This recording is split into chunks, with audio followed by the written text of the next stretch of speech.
मैं यहाँ आके मैं सुकून में आ गई। अगर मुझे बच्चे कहते हैं भी है ना वापस आ जाओ, मैं नहीं जाती।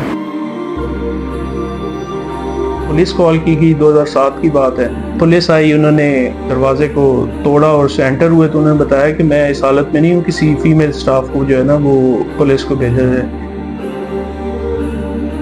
मतलब ये कहती हैं कि मैं एक दुआ करती थी शुरू से कि अल्लाह मेरा कोई ऐसा काम हो जो मैं घर पे रह के पर्दे में कर सकूँ।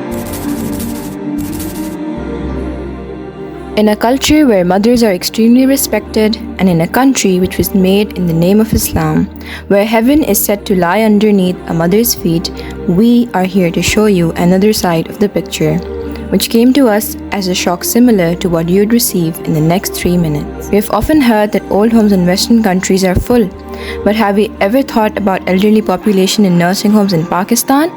Truth is, these groups of people are so neglected that their accurate numbers are unknown.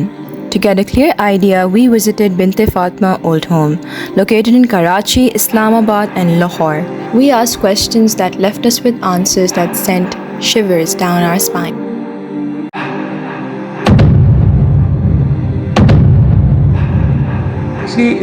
Farzana Sheikh, आपने जिससे मालूम होगा कि वो इसको रन कर रही हैं।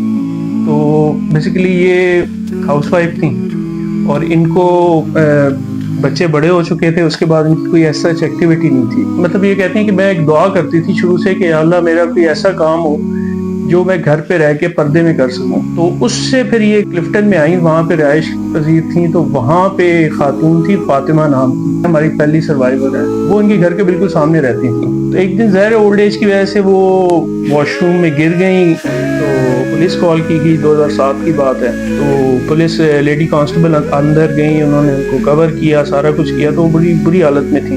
ज़ाहिर है 2-3 दिन वॉशरूम में बेचारी वो गिरी हुई थी। तो एनीवेज पुलिस वालों ने कहा कि कुछ इस तरह किया जाए कि आप ही के जो नेबर्स हैं वो अकोमोडेट करें, अपने पास रखें। और तो मैम ने कहा कि मैं इनको जो है ना वो ओन करती हूँ और मैं इनको लुक आफ्टर करूँगी। तो मैम अपने घर ले आई, उस दौरान की सर्जरी हुई, सारा कुछ हुआ। और मैम कहती हैं कि ये मैंने समझा कि ये वही चीज़ है जिसके लिए मैं अल्लाह ताला से दुआ कर रही थी। अच्छा है, यहाँ सुकून है, यहाँ हम सुकून से रह रहे हैं। जब अपने घर पे थी मुझे सुकून नहीं था, मैं बहुत परेशान थी।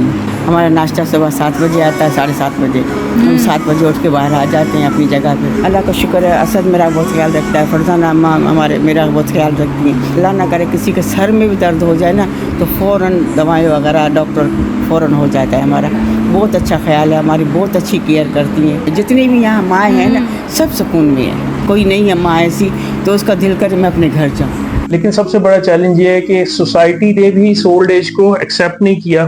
ठीक है कि हमारे मुल्क में तो ऐसा हो ही नहीं सकता, हमारी तो औलादें ऐसी है ही नहीं। हालांकि ऐसा नहीं है, ये एक रियलिटी बन चुका है। हम खुद इसको डिस्करेज करते हैं। जिस तरह अगर वालदा किसी से नाराज होकर आ गई है या किसी ने वालदा को घर से निकाल दिया है तो हम काउंसलिंग की पूरी कोशिश करते हैं कि वो वापस जाएं। लेकिन ये चैलेंजेस हैं जिनको मैं समझता हूँ कि वो हमें सॉर्ट आउट करना चाहिए एज अ सोसाइटी।